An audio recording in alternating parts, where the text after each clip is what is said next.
You ask Tiger to solve. This deals with linear equations with one unknown. The final result is n equals -14/3. Let's solve it step by step.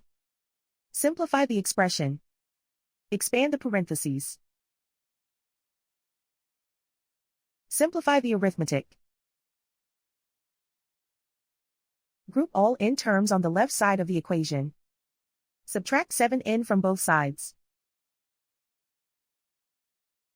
Simplify the arithmetic. Group like terms. Simplify the arithmetic. Isolate the n. Divide both sides by -3. Cancel out the negatives. Simplify the fraction. Move the negative sign from the denominator to the numerator. And so the final result is n equals -14/3.